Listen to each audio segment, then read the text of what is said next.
Robert Manwill. Just moments ago, the coroner revealed the dental records confirmed that the body found floating in a nearby canal is that of the 8-year-old boy. So now begins a terrifying chapter. Who killed Robert Manwill?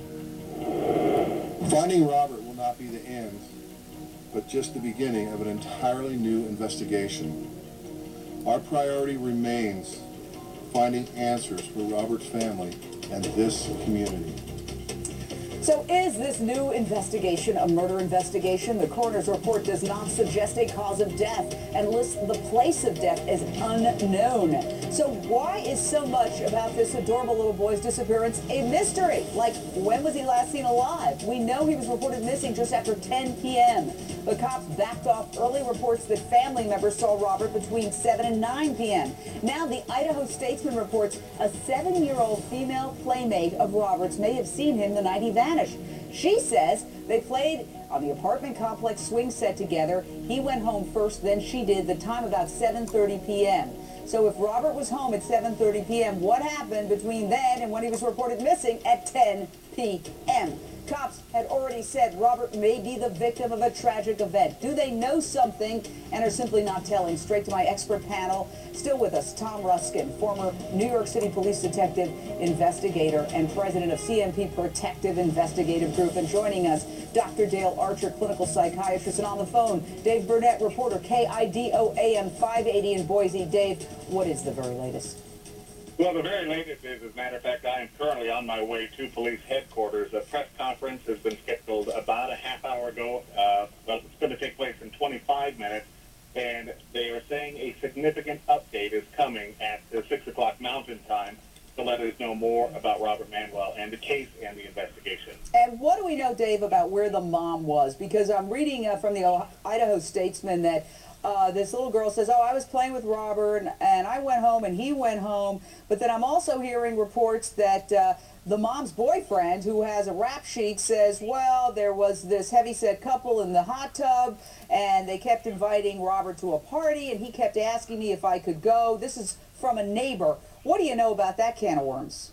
Well, all I can tell you is that when the initial report came out that Robert was missing, police said that there was testimony that he was upset that he couldn't go to a party and that maybe he left for a party. Our very first press briefing we had after that initial night, Deputy Chief Burns came out and said, no, that story is not accurate. So that story was recanted by the police department on the second day. So what that says to me, Tom Ruskin, is if in fact that was the story that the mom's boyfriend is telling a neighbor and cops are saying that story is not true, well, connect the dots, but I don't want to convict anybody, certainly. Right. You'd have to take a closer look at the boyfriend story and the other evidence. Remember, one of the friends of the family's car was stolen.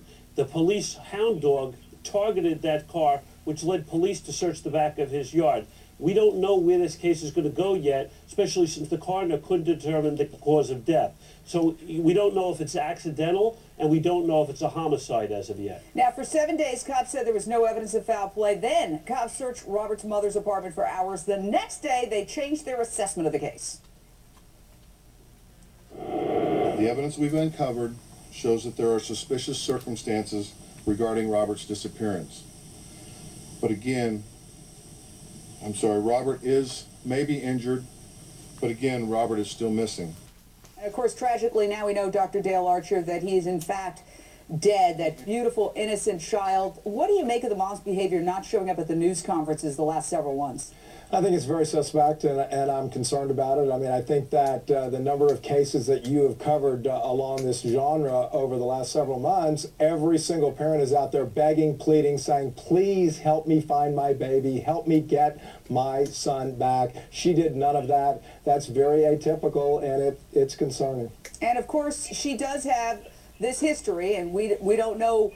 She's not a suspect in this case at this point. We don't know what the announcement's going to be in a little while, but right this second, she's not a suspect, and we know she has this history of having fractured the skull of her infant son, another boy. Right, and that's horrendous because of the fact that she was convicted of child abuse. And so the Child Protective Services in this case should make it a point not only to take the child that was abused away, but any other child as well. So the fact that she was even watching this child is a big problem in and of itself. Yeah, Dave Burnett, you get a sense that people are saying in that neighborhood, it's a yes or no answer, that the child services didn't just drop the ball here?